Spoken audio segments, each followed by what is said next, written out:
नमस्कार दोस्तों, आप सब लोगों का स्वागत है मेरे चैनल निफ्टी ज्ञान में। आइए स्टॉक के बारे में बात करते हैं, एचएफसीएल के बारे में। ये डेली का हमारा कैंडल स्टिक पैटर्न है, डे का चार्ट है। ये आपको मैं दिखा रहा हूँ, ये डे का चार्ट है। इस प्रकार से डेली कैंडल एक दिन का बनता है, तो ये डे का चार्ट है। तो मार्केट में क्या कामकाज हो रहा है, किस तरीके से चार्ट वर्क हो रहा है, जानते हैं इस चार्ट में। देखो, पहला है कि हमारा एक सपोर्ट पॉइंट हुआ करता था, दूसरा ये वाला सपोर्ट हुआ करता था, और कहीं ना कहीं फिर से हमारा ये फर्स्ट पैटर्न इस तरीके से बना, ये फर्स्ट पैटर्न इस तरीके से बना, सेकंड पैटर्न इस तरीके से बना। मार्केट में ये है, ये इसको, इस कैंडल को आप भूल जाइए। ये देखो रिजेक्शन पॉइंट नहीं है, ये क्या है, एक थोड़ा सा मार्केट अप ट्रेंड में थी, उसको एक मतलब क्या है, धीरे धीरे आपको मैं समझाते जाऊंगा ये कैंडल का क्यों महत्व नहीं है। तो अभी मार्केट में क्या फॉलो हो रहा था, इस प्रकार से मार्केट जा रही थी। एक एम पैटर्न मार्केट में हमें आज देखने को मिला। ये देखो, आप देख सकते हैं क्लियरली एक एम पैटर्न इस प्रकार से हमारा एक शो हो रहा है। तो ये हमारा रेजिस्टेंस पॉइंट था, ये हमारा रेजिस्टेंस पॉइंट सेकेंड वाला बना। इसका कोई मीनिंग नहीं है। अब आप समझ में आ गया, आपको समझ में आ गया होगा, क्योंकि मार्केट में हमारे जैसे जैसे चार्ट बनते रहेगा उस प्रकार से हमारे लाइंस हॉरिजॉन्टल भी हो सकते हैं, वर्टिकल भी हो सकते हैं, ट्रेंडिंग भी हो सकते हैं। इस वीडियो में हम उसको जानते हैं कि किस प्रकार से हमारा पैटर्न बन रहा है। ये तो हमारा एग्जैक्टली एक एम पैटर्न बना। पहला हमारा सपोर्ट ये था, सेकंड सपोर्ट ये था, अभी रेजिस्टेंस ये है।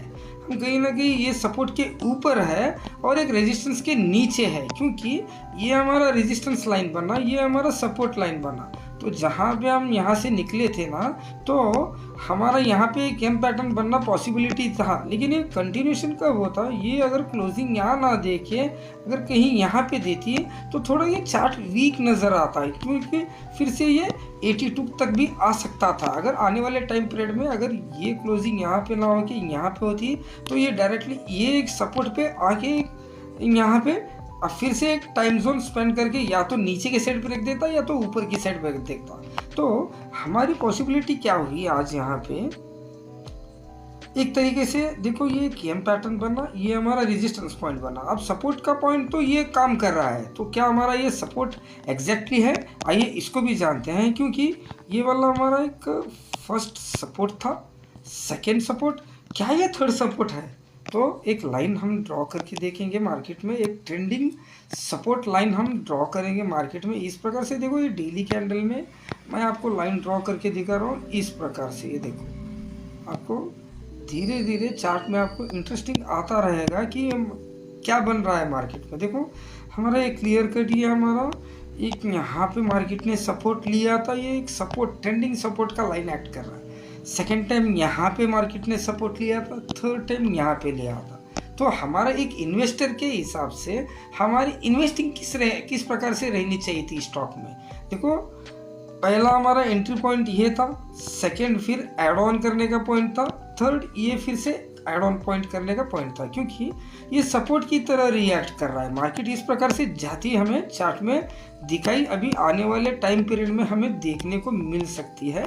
क्या एक छोटा सा रेजिस्टेंस है ये हमारे पास, ये पॉइंट भी मैं आपको निकाल के दिखाता हूँ। इस रेजिस्टेंस के पास मार्केट है ना अपना एक से 2 दिन टाइमिंग बिता सकती है। अगर इसको ब्रेकआउट देंगे तो ये वाला हमारा रेजिस्टेंस पॉइंट नहीं कहला रहा है, ये वाला हमारा रेजिस्टेंस पॉइंट आ रहा है। देखो, मार्केट तो इस ट्रेंड लाइन के अंदर और ये रेजिस्टेंस के अंदर, ये रेजिस्टेंस इतना इंपॉर्टेंट है। लेकिन देखो, मार्केट में अगर तेज़ी अच्छे से आनी है, मार्केट में अगर तेज़ी अच्छे से आनी है, तो मार्केट में क्या हो सकता है, time period slowly green candle इस प्रकार से बनते हुए अगर मार्केट भी ब्रेकआउट दे रही है, तो थोड़ा अच्छा हमारी पॉसिबिलिटी क्या हो जाएगी। देखो, जब मार्केट ने एचएफसीएल स्टॉक ने यहाँ से जब ट्रेंड शुरू किया, तो इतने पॉइंट का हमारा एक लाइन बना। देखो, मार्केट में क्या हुआ, एक यहाँ पे इतना बड़ा रैली आई, सेकेंड बार फिर से इतना बड़ा रैली आई, थर्ड बार हो सकता है ये इतनी बड़ी, जितनी कैंडल ये हाइट बन रही है इस प्रकार से एक सपोर्ट के पॉइंट पास,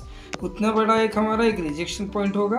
मतलब क्या है, इतना पॉइंट का रैली मार्केट इजीली देने को दे सकती है। Numbers are not important in the stock market, chart is important. देखो नंबर देखो 100 भी आ सकता है, 150 भी आ सकता है, देखने में क्या है, these are numbers, but we are working in the index. मतलब क्या है, चार्ट के हम चार्ट के प्रकार हम काम करेंगे, नंबर्स आर इम्पोर्टेंट नहीं है। देखो ये वाला हमारा एक फर्स्ट पॉइंट बना, सेकंड पॉइंट बना, थर्ड पॉइंट बना। कंटिन्यू करते हैं फिर से वीडियो को। देखो जब ये रिजेक्शन मार्केट ब्रेक करेगी, ये रेजिस्टेंस छोटा सा एक फर्स्ट पॉइंट का, सेकंड पॉइंट का, थर्ड पॉइंट का पॉसिबिलिटी नहीं है। चाहिए तो मार्केट यहाँ पे एक दिन 2 दिन स्पेंड करके इसको ब्रेक दे।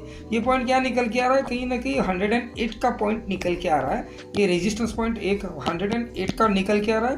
अगर मार्केट इसके ऊपर क्लोजिंग दे देती है तो आने वाले टाइम में हमें कंटिन्यूसली एक अप ट्रेंड किस प्रकार से मिलेगा। देखो पहली वाली हाइट इतनी बड़ी कैंडल की थी, दूसरी बड़ी हाइट इतनी कैंडल की, इस प्रकार से देखो मार्केट में आप इतनी बड़ी कैंडल भी फिर से यहाँ तक रखेंगे। तो चलो अब उसको ठीक है, मैं कभी किसी दिन आपको उसका एक वीडियो पैटर्न आपको मैं बनाने का बता दूंगा। तो अभी क्या जानते हैं, स्टॉक के बारे में जानते हैं। फर्स्ट ये पॉइंट, सेकंड ये पॉइंट, थर्ड ये पॉइंट। अगर मार्केट यहाँ पे 100%, अगर ये सपोर्ट 80% भी आप प्रोबेबिलिटी मान के चलो सपोर्ट लिए है, तो ये कैंडल एक दिन में बनने को इस प्रकार से भी बन सकता है। देखो ये एक रेजिस्टेंस पॉइंट हमारे लिए बहुत नियर हो जाएगा। 108 एक दिन में भी आ सकती है या 3 दिन भी लगा सकती है, क्योंकि बचा हमारे पास रेजिस्टेंस। अगर ये पैटर्न नहीं फॉलो हो कि अगर मार्केट कहीं ना कहीं फिर से नेगेटिव, मतलब कि 90 के नीचे अगर मार्केट खुल रही है, HFCL स्टॉक अगर खुल रहा है, तो प्रोबेबिलिटी ये है कि ये लाइन का कोई मीनिंग नहीं रहेगा, क्योंकि ये हम सपोर्ट, ट्रेंडिंग सपोर्ट बनाते चल रहे हैं। अगर डायरेक्टली इसके नीचे खुल रही है मार्केट, 90 के नीचे क्लोजिंग दे रही है, तो ये ट्रेंड लाइन का मीनिंग नहीं होगा। और तभी उधर क्या हो सकता है बनने को, इस प्रकार एक सपोर्ट लाइन बनते मार्केट फिर दिखाई दे सकती है। देखो ये वाला एक सपोर्ट पॉइंट बनेगा, फिर से मार्केट यहाँ पे आएगी, यहाँ से यहाँ तक रिजेक्शन खाएगी, ये रिजेक्शन पॉइंट फिर से क्या है, जब ये वाला ट्रेंड चल रहा था इस प्रकार का एक बॉक्स में मार्केट जैसे काम कर रही थी, हो सकता है आने वाले टाइम में इस ट्रेंड लाइन की अगर नीचे आएगी तो इधर से नीचे उतरेगी तो ये जोन में आ जाएगी। अगर इधर से ऊपर जा रही है तो इसका रेजिस्टेंस पता नहीं हमें कहाँ तक जा सकती है। फिर से एक जोन बनाने दीजिए, हम फिर से वो बॉक्स के ऊपर नीचे फिर से ऐड ऑन करते हैं। हमारी मतलब क्या इन्वेस्टिंग देखो इस प्रकार से होनी चाहिए हमारे स्टॉक में। आपको ये मेरा वीडियो कैसा लगा, देखो ये वाला एक हमारा रेजिस्टेंस पॉइंट है नियर टाइम के लिए, मतलब 2 से 3 दिन, वीक के लिए भी हम सोच सकते हैं।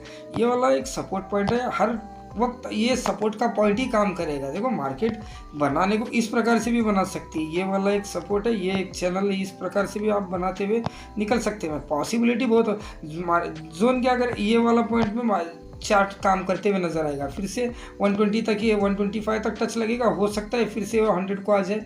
इस प्रकार से भी एक चैनल में चार्ट काम करते हुए हमें दिखाई दे सकता है आने वाले टाइम में। ये क्या है, हम डेली का एनालिसिस कर रहे थे इस प्रकार से। देखो ये स्टॉक में क्या है आप देख सकते हैं। वीक के कैंडल में हम फिर चलेंगे तो वीक के कैंडल में थोड़ा उतना देखो वीक के कैंडल में क्या कर रहा है, इस ट्रेंड लाइन को मैं निकालता हूँ आपको बताता हूँ। देखो वीक का कैंडल अलग कुछ कह रहा है, डे का कैंडल कुछ अलग कह रहा है। देखो वीक के कैंडल में क्या है, इस तरीके से हम एक पैटर्न बना रहे थे।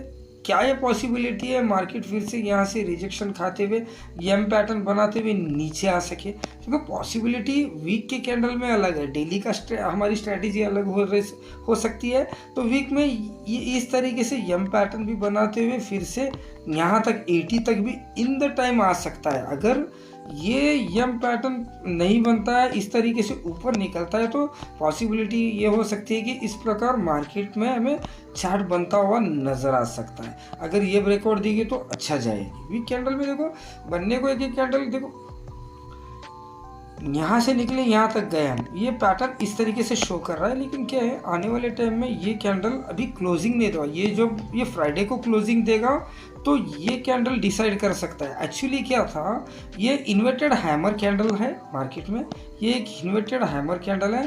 पॉसिबिलिटी ये रहनी चाहिए थी कि अगर मार्केट इसके ऊपर खुल के इसको क्लियर करती तो बहुत अच्छा रहता। ये ब्रेकआउट नीचे के लिए क्यों आया, क्योंकि ये पैटर्न बनाने के लिए आया है। क्या ये पैटर्न इस तरीके से बन सकता है, क्या ये पैटर्न इस तरीके से बनते हुए हमें नज़र आ सकता है, ये भी पॉसिबिलिटी हो सकती है। आपको ये मेरी एनालिसिस कैसी लगी, मेरी स्ट्रैटेजी कैसी लगी, आप मेरे को कमेंट सेक्शन में बताना। कुछ भी डाउट हो तो आप कमेंट सेक्शन में बताना। आपको ये मेरा वीडियो कैसा लगा, लाइक कीजिए। अगर आपको और ज़्यादा से ज़्यादा वीडियो चाहिए तो आप मेरे को स्टॉक का नाम बता के आप मेरे पास से मेरी जितनी नॉलेज है मैं आपको देना चाहूँगा। क्या? Thank you. आपको ये मेरा वीडियो कैसा लगा कमेंट सेक्शन में बताना, लाइक कीजिए, सब्सक्राइब कीजिए। Thank you.